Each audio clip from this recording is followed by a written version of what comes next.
Usually when we talk about a country's development, um, there's this underlying expectation of a really slow generational march. Right, like a slow burn. Exactly. It's like reading a massive multi-volume history book. You start with agrarian farmers killing the soil, you turn a few hundred pages, and maybe you get some early steam engines. And then a few generations later, Yeah, telegraphs. telegraphs, basic assembly lines, Huh? and eventually, somewhere deep in volume 5, you get smartphones and cloud computing and a modern service economy. The whole process is incredibly linear. It's paced out over centuries. And that pace is, it's actually crucial because it allows for societal institutions to adapt. Like the legal system and stuff. Yeah, legal systems, educational frameworks, social safety nets, even just the basic cultural expectations of everyday people. When you string out industrialization over 200 years, the shock to the social system is, well, it's diluted. It feels comfortable, Hmm. or at least, predictable. But then you step into the National Development Research data for South Korea, and suddenly that entire multi-volume history book is just thrown into a blender. It really is. It defies the standard models. We're looking at a developmental landscape that essentially fast-forwarded through the Industrial Revolution, the service economy transition, and the digital age. Mm-hmm. And it did all of this almost simultaneously. In a single lifetime. Right. We are talking about people who were born into a society of ox-drawn plows and thatched roofs, and within their own single working lifetime, they're navigating a society of automated semiconductor plants and gigabit broadband. It is the absolute definition of a compressed economic miracle. When you look at the raw data, which spans from 1960 to 2024, by the way, it challenges everything traditional economists thought they knew about timelines. It proves you don't actually need 2 centuries to reach the frontier of global wealth. Okay, let's unpack this. Because whether you're looking at your own career path or you're studying global markets or, you're just insanely curious about how the modern world actually works under the hood, South Korea is the ultimate case study. It's the blueprint. It is. Today, we are doing a deep dive into a comprehensive stack of national development research data. This report details this country's massive paradigm shift from high-speed, raw growth to structural maturity. And we have thousands of data points here. Right, stretching over 64 years. So our mission for you today is to figure out how a nation completely transforms itself in a single lifetime. We want to extract that ultimate blueprint for economic success. But we also have to look at the costs. Yeah, that's the crucial part. We need to uncover the hidden, intertwined traps, the demographic issues, the environmental strain that just seems to come as an unavoidable part of the package deal. And it's essential to remember as we go through this data that, the spreadsheets we're looking at, they aren't just abstract numbers. They represent the heartbeat of a nation. Real people. Exactly. Every single percentage point of GDP growth, every shift in a demographic ratio, it represents millions of human lives. Families making incredibly difficult choices, students studying late into the night. It's a society constantly redefining its identity. I think that's the perfect lens for this. So let's start by looking at the sheer scale of the economic leap. The data paints a picture of a transition from what essentially looks like a scrappy startup to a mature Fortune 500 nation. The GDP numbers are staggering. Yeah, let's look at the GDP per capita. Back in 1960, it was a mere 1.24 million Korean won. And that's in constant local currency, so adjusted for inflation. To put that into perspective, you have to think of that as the economic baseline of a country that had been entirely leveled by conflict. Starting from absolute scratch. Almost no industrial base left, just survival economics. Fast forward to 2022, and that number skyrockets to over 37 million won. We're looking at nearly a 30-fold increase in real terms. You usually only see that kind of exponential growth curve in like a petri dish, or maybe an early-stage software company. Right, not in a complex macro economy of tens of millions of people. No, never. And the milestone year the data points to here is 2020. That's the year South Korea officially cemented its status as a high-income country across all major global institutional metrics. They didn't just join the high-income club. They became a cornerstone of it. Yeah, they really did. When I was looking at this 30-fold increase, the startup analogy was the only thing that made sense to me. South Korea in the 60s, 70s, and 80s was acting exactly like a tech startup. Burning midnight oil. Exactly. Operating on zero sleep, highly agile, taking massive risks, and achieving that mythical unicorn status with consistent double-digit growth. But now the data shows they've transitioned into a mature Fortune 500 company. They have the massive headquarters, the deeply integrated global supply chains, the rigid institutional processes. But wait, I want to push back on this a little bit. Yeah. A startup simply cannot grow at 10 or 15% forever. Eventually, hypergrowth stops. Oh. What happens when gravity sets in? Well, a mature Fortune 500 company certainly isn't putting up 15% year-over-year growth numbers. So what does the data say about that slowdown? What's fascinating here is how naturally the data captures exactly that regression to the mean. And more importantly, why the data suggests this slowdown is actually a sign of economic health, not a failure. Wait, slowing down is a sign of health? Yes. If you look at the 1960s and into the 70s and 80s, double-digit GDP growth was totally common.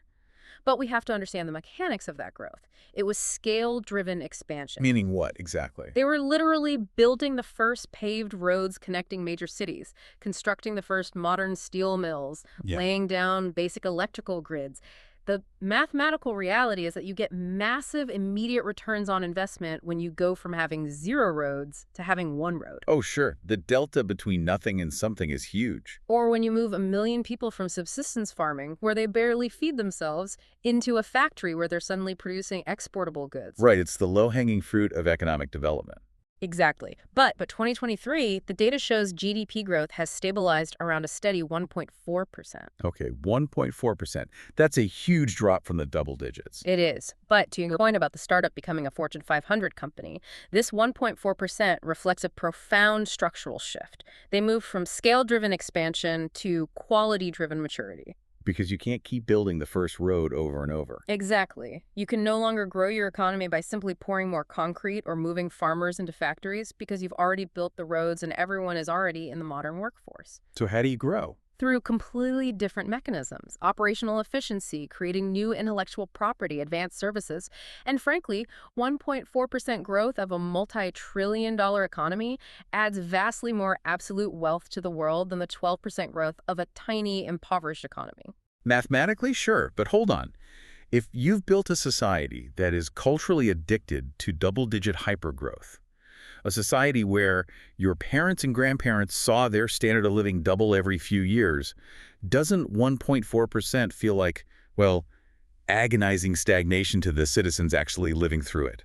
That is a brilliant observation. It cuts to the psychological core of a compressed economic miracle. Because the velocity has completely stalled out. Yes. From a macroeconomic perspective, 1.4% is totally healthy for a mature economy.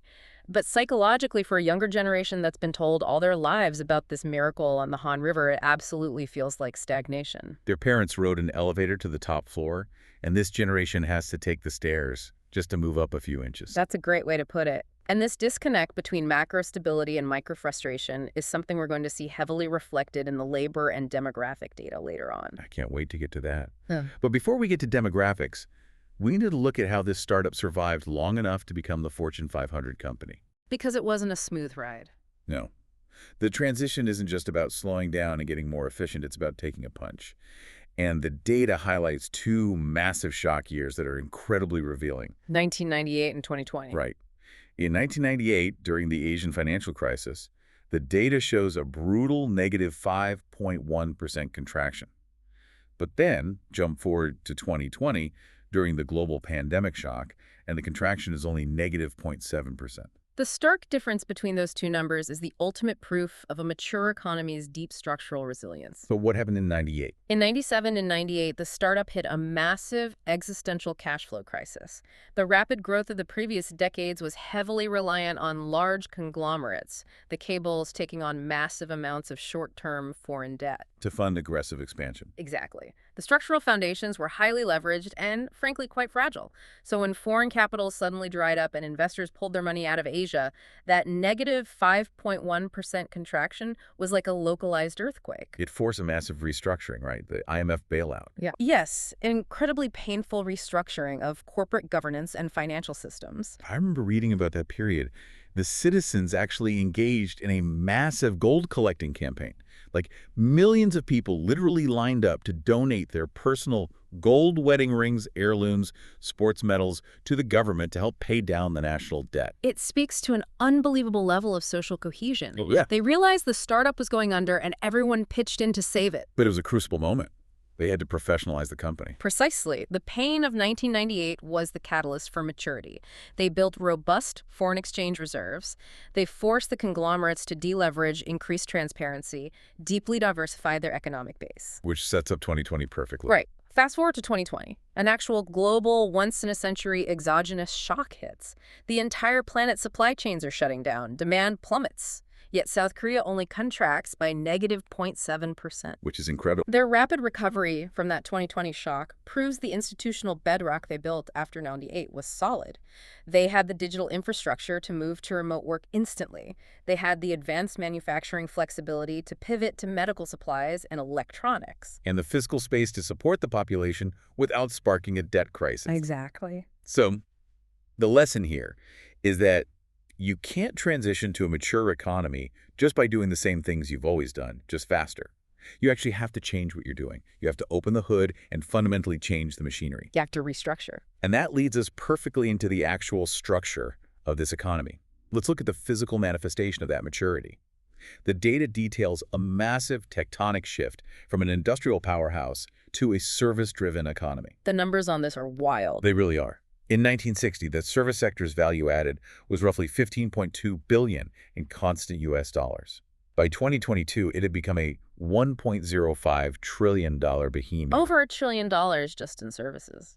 Over $1 trillion. When most people think of South Korea's economic rise, they picture shipyards in Ulsan, massive car factories, sprawling steel plants, tangible heavy industry. Right. But this data says the real giant in the room is services. Which feels totally counterintuitive to the popular narrative. Yeah.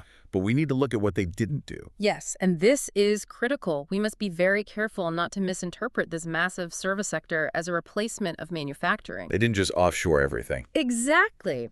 What's fascinating here is that South Korea didn't deindustrialize the way many Western economies did during their transition. They didn't send their factory floor to cheaper labor markets so they could focus entirely on the boardroom. So what do they do? They built a highly sophisticated dual-engine system. Manufacturing remains an absolute bedrock of their national wealth. The data shows manufacturing value added hitting roughly $499 billion current U.S. dollars in 2022.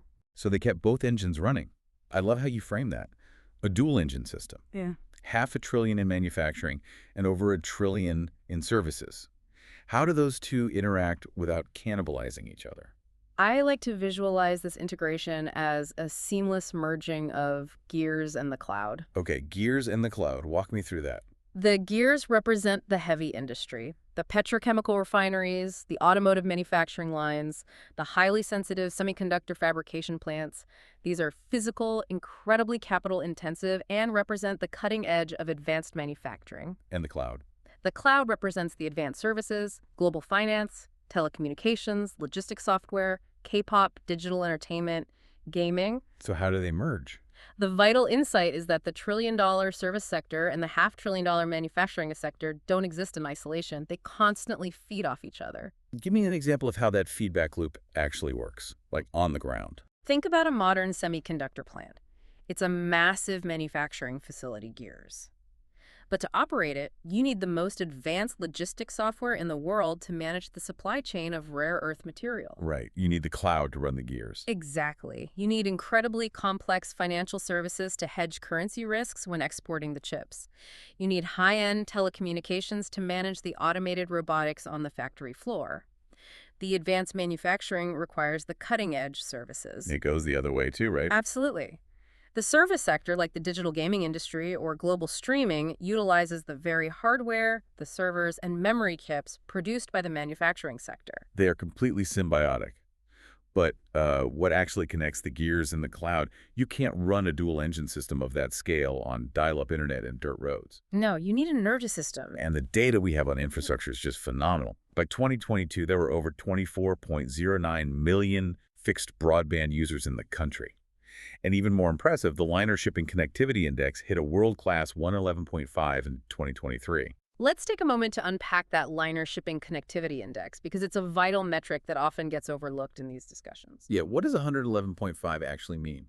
Well, the baseline of 100 for this index was established back in 2004, representing the maximum efficiency of global maritime networks at that time. So 100 was the absolute gold standard in 2004. Right, so hitting a 1 on 11.5 today means South Korea isn't just a participant in global trade.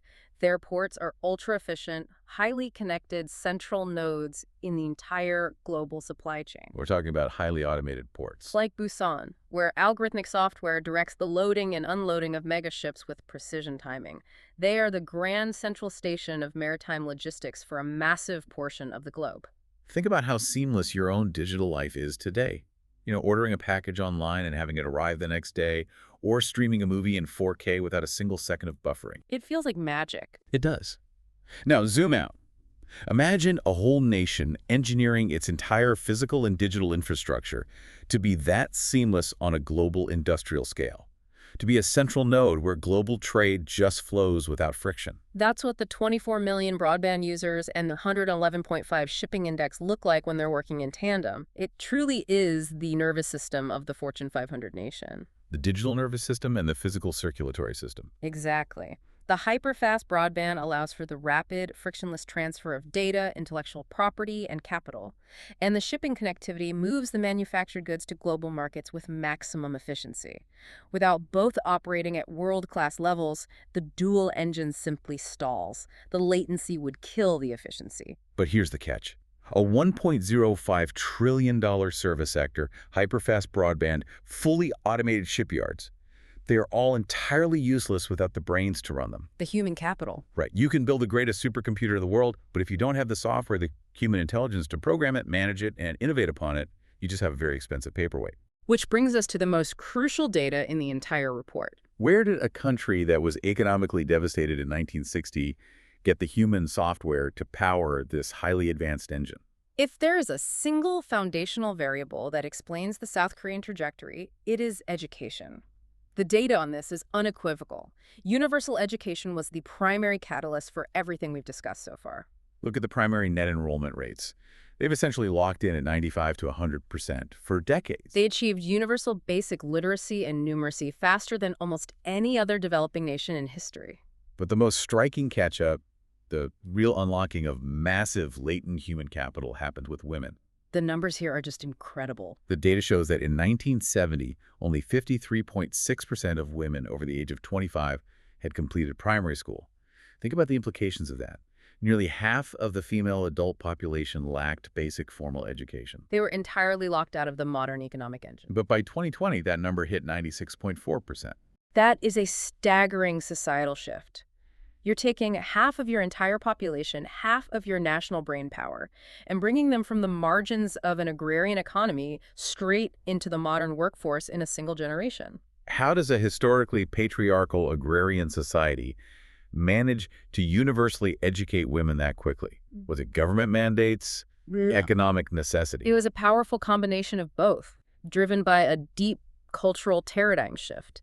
The government heavily subsidized and expanded public education infrastructure. But more importantly, the society fundamentally accepted the premise that human capital was their only natural resource. Right, they had no oil, no vast mineral wealth. None. The only way the family unit could survive and climb the economic ladder was by educating their children. And as the economy shifted from heavy physical labor to light manufacturing and eventually to services, the economic necessity of a dual-income household became apparent. So the cultural resistance to female education just evaporated in the face of absolute economic pragmatism. Exactly. Educating daughters became just as economically rational as educating sons. It's the equivalent of discovering a massive, untapped reserve of intellectual oil entirely within your own borders.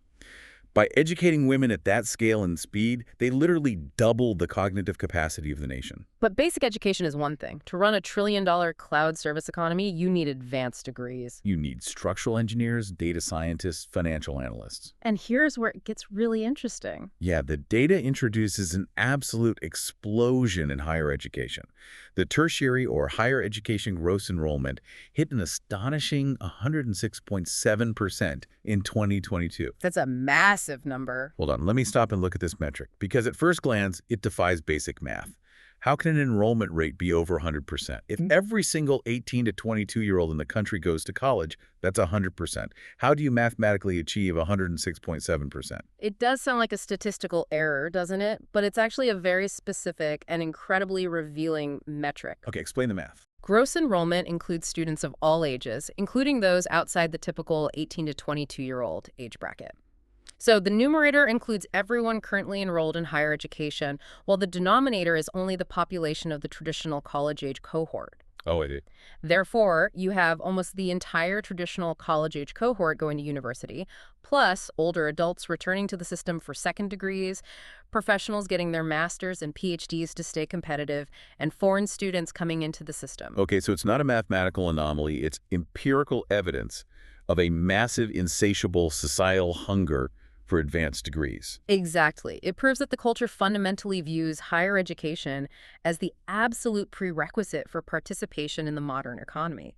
It's not just a path to enrichment, it's a baseline necessity for survival in a hyper-competitive landscape. And we can see that this isn't just empty credentialism, right? People aren't just getting degrees to hang on a wall. Not at all. It has massive, tangible outputs for the economy. The research output data is phenomenal. Scientific and technical journal articles published went from 8,866 in the year 2000 to nearly 77,000 in 2020. From roughly 8,000 to 77,000 in just 20 years. That's almost a 10x multiplier on raw scientific innovation. And this is exactly how a mature economy sustains that 1.4% growth we debated earlier. They're generating new patents, pioneering new technologies, establishing new intellectual property. They are moving the global technological frontier forward. Which brings us to the Human Capital Index, or the HCI. Let's break down this score because it is a fascinating metric.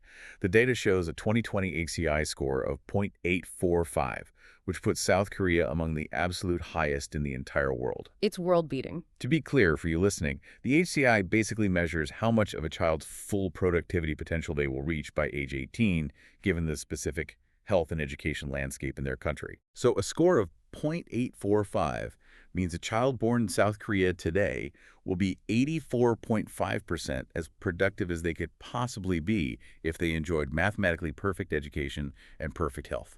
It's an incredibly high baseline of human potential. It is. And there's a fascinating gender nuance in this HCI data that connects back to our earlier point about female education. Yeah, I saw this. The female HCI is actually higher. It sits at 0.852 compared to the male HCI of 0.813. Wait, let me make sure I'm reading this right. The women are actually scoring higher on the Human Capital Index than the men. Yes. When you aggregate the expected years of school, the learning-adjusted years of school, and the various health outcomes, the female population is mathematically poised to be the most highly productive demographic cohort in the nation's entire history. They've completely closed and, in fact, mathematically reversed the massive historical education gap we saw back in the 1970 data. Okay, so let me just summarize the picture we've painted so far. We have a Fortune 500 nation. We have dual engines of advanced manufacturing and trillion-dollar cloud services. We have a hyper-connected infrastructure moving data flawlessly. Right. We have a population where tertiary enrollment is over 100%. And we have data showing that women are now scoring higher on the Human Capital Index than men. So, looking at all of this, the obvious assumption is that the labor market must be a perfect, frictionless meritocracy. President saying so. The economy should just be humming along, perfectly utilizing all this brilliant software. If only macroeconomic reality worked like a simple, frictionless math equation. Right, because the data starts to show some serious cracks in the foundation at this point. The narrative gets much, much more complicated. Let's look at the actual labor market mismatch. The contrast here is incredibly stark. We just established that the female HCI is a world-beating 0.852. Yet, despite being the most highly qualified demographic with the highest potential productivity, the actual female labor force participation rate in 2024 is only 54.6%. Compare that directly to the male labor force participation rate, which is 72.2%. That's a huge gap. So, from a purely impartial economic perspective, and we don't need to look at this through any sort of political lens, the math just speaks for itself. This is a glaring inefficiency. Absolutely. You've invested trillions of massive societal effort and decades of time into educating a demographic cohort until they are literally the most qualified in the world. And then you leave nearly half of them on the sidelines. only 54.6% of them are actively participating in the labor force. That is a massive leak in your economic engine. It's a profound structural inefficiency. Now, we must absolutely acknowledge the historical progress. Female participation has climbed significantly. It was hovering around 47% in the 1990s. So progress has been made. Yes, the trajectory is upward. But a persistent, stubborn structural gap remains. The societal structures surrounding the labor market, whether that's the intense corporate culture, the expectation of grueling work hours, or the disproportionate burden of childcare and elder care, have not evolved at the same speed as the educational outcomes. I think of it like a computer system. The educational system upgraded the human software to version 10.0.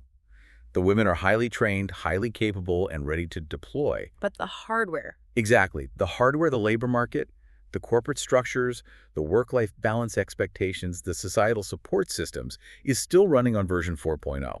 The hardware simply cannot run the software efficiently, so the system crashes and the talent drops out of the workforce. That is a perfect analogy. The economy is leaving its most productive, highly trained human capital on the sidelines because the container for that capital hasn't expanded. But this mismatch isn't just limited to gender.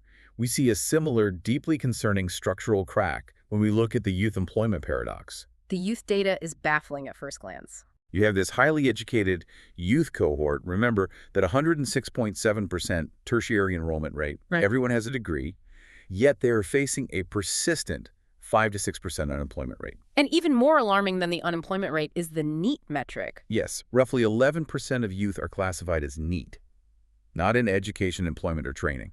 Over 1 in 10 young people are just completely detached from the economic system.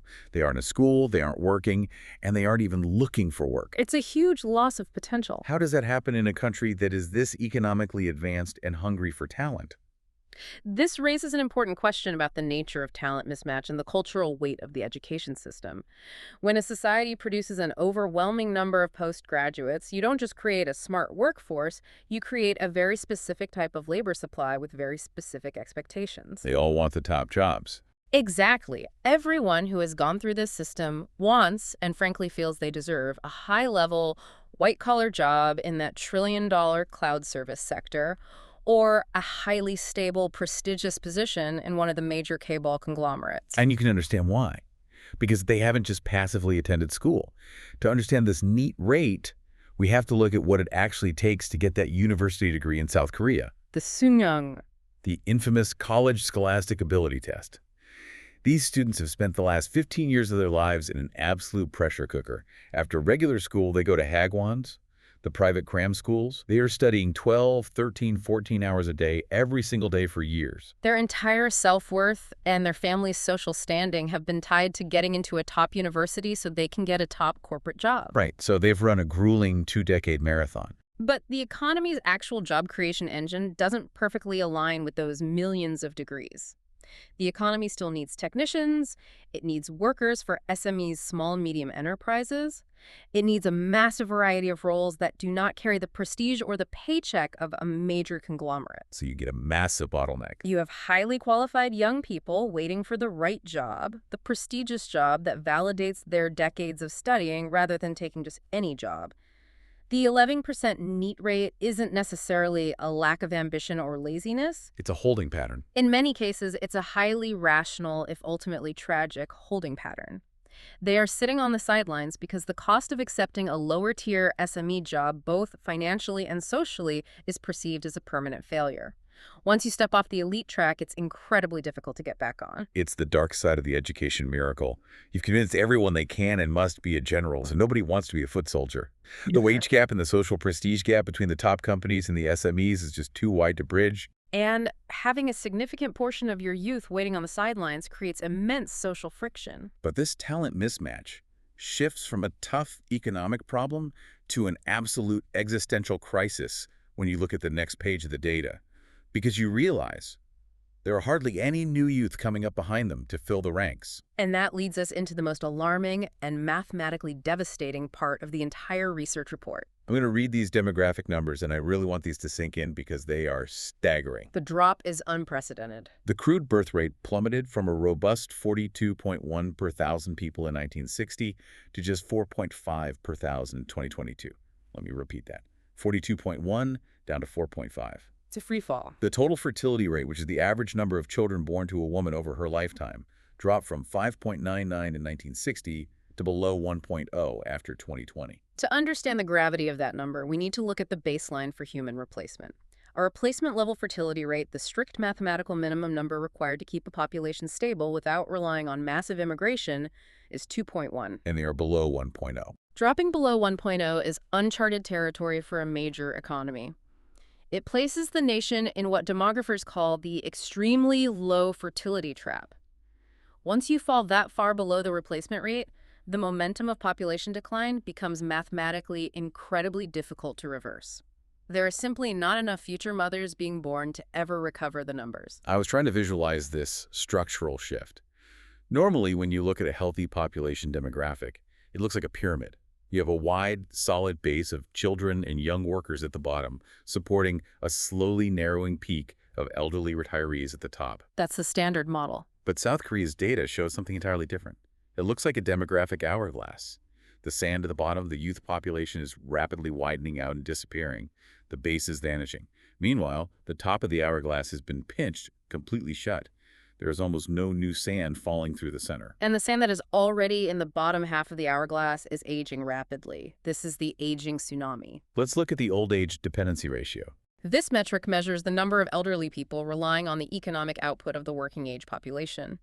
In 1960, it was 5.6%. By 2023, it spiked to 27.5%.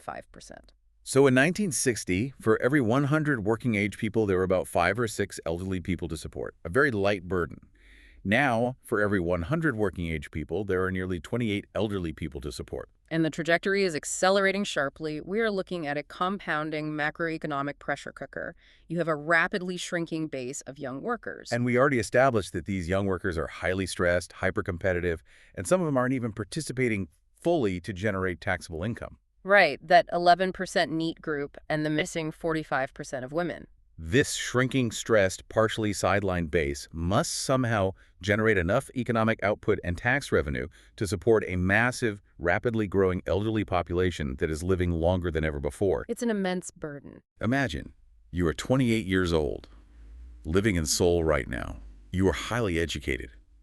Maybe you are one of the millions struggling to find that perfect conglomerate job to justify your education. Or maybe you have the job, but you are working grueling, exhausting hours to keep it.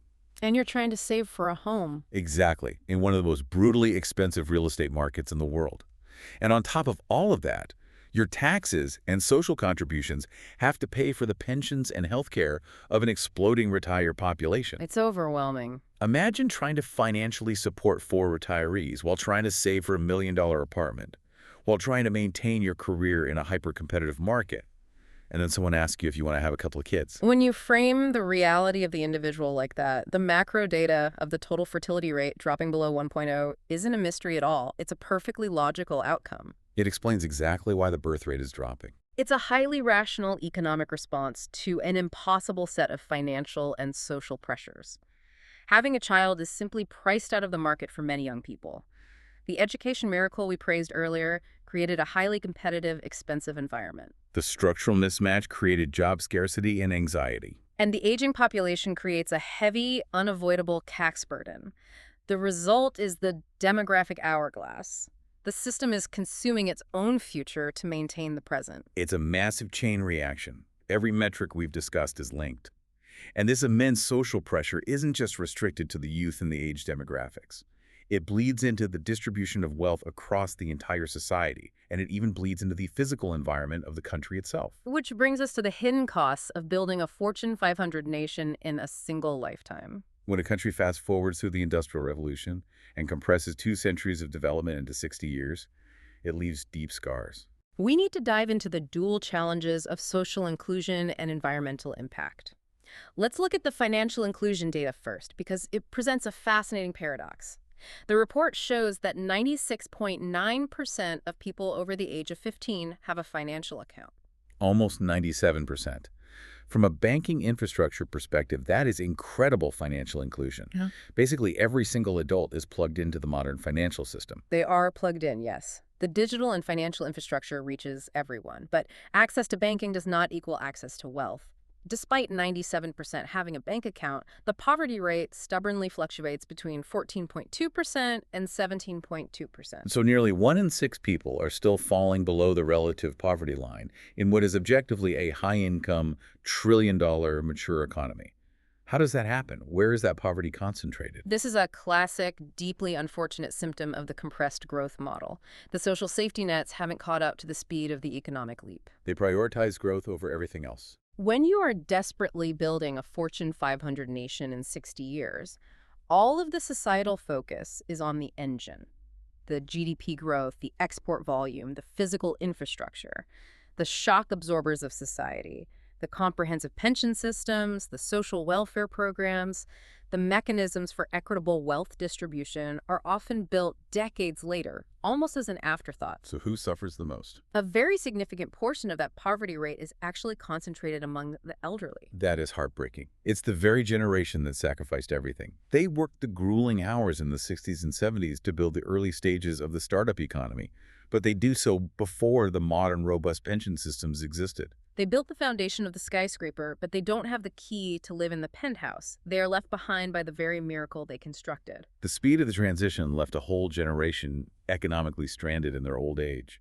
And speaking of the foundation, there is another massive, unavoidable physical cost to building this trillion-dollar dual-engine economy. We have to shift to the environmental toll. The environmental data is stark. The data shows that CO2 emissions are up 125.9% compared to 1990 levels. And crucially, the country relies on net energy imports for over 80% of its total consumption. Remember the gears we talked about earlier, the heavy manufacturing engine? Yeah, the steel plants and refineries. Steel plants, petrochemical refineries, and semiconductor fabrication plants require absolutely massive amounts of uninterrupted energy. However, South Korea is geographically constrained. They lack significant domestic fossil fuel resources. Well, they have to import it. Therefore, they must import over 80% of what they burn to keep those factories running. And burning that imported fuel creates that 126% spike in CO2. The industrial miracle is fundamentally carbon intensive. So, to put it bluntly, they bought their high-income status on credit from the environment. That is a harsh but mathematically and ecologically accurate way to phrase it. And the data actually quantifies the cost of this credit. If you look at the adjusted net savings metrics in the report, the CO2 damage cost the country roughly 1.49% of its gross national income annually. Wait, let me pause here. 1.49% of GNI. Before we go further, can you quickly explain what GNI is for anyone listening and how it differs from the GDP number we were talking about at the beginning of the show? Certainly. GDP, gross domestic product, measures the total value of everything produced within the country's borders. GNI, gross national income, is slightly different. It measures the total income earned by the country's residents and businesses, regardless of whether that income was generated inside the country or abroad. Okay, got it.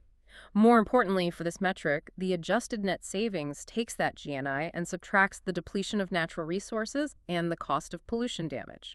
Okay, so it's a more holistic measure of actual wealth retention, factoring in the wear and tear on the country. But here's why that number stops me in my tracks.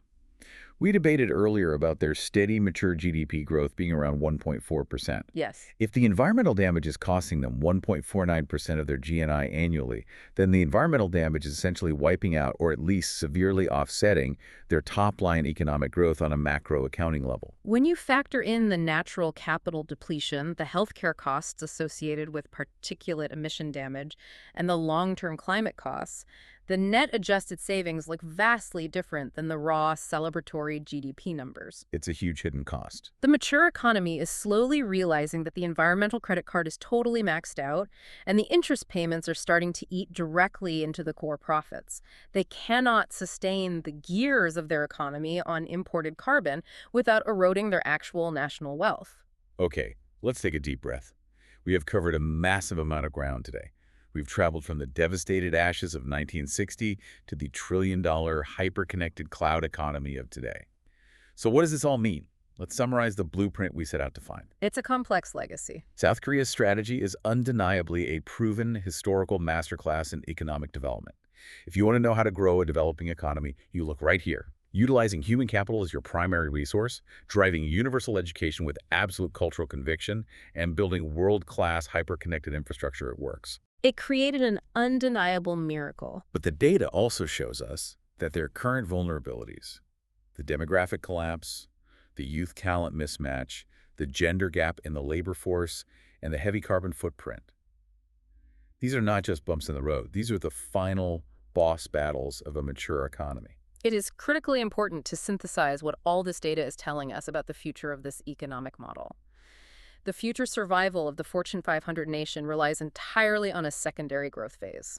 Because they can't rely on the old methods anymore. The primary growth phase was all about industrialization, scale, and brute force education. The secondary growth must come via deep digital transformation, leveraging that massive AI and cloud service sector to increase productivity to offset the shrinking workforce. And the environmental side. It requires a massive pivot to green energy independence. They have to transition away from that 80% fossil fuel import reliance toward domestic renewables and nuclear energy to stop that 1.49% GNI bleed. Technologically, they have the intellectual capital to do that. They have the engineers. They absolutely do. The technology is solvable. The harder part, the true existential challenge, is that this technological shift must be coupled with incredibly deep, painful social reforms. You have to change the hardware to run the They software. have to restructure corporate culture and housing markets to make having a family economically viable again for a 28-year-old in Seoul.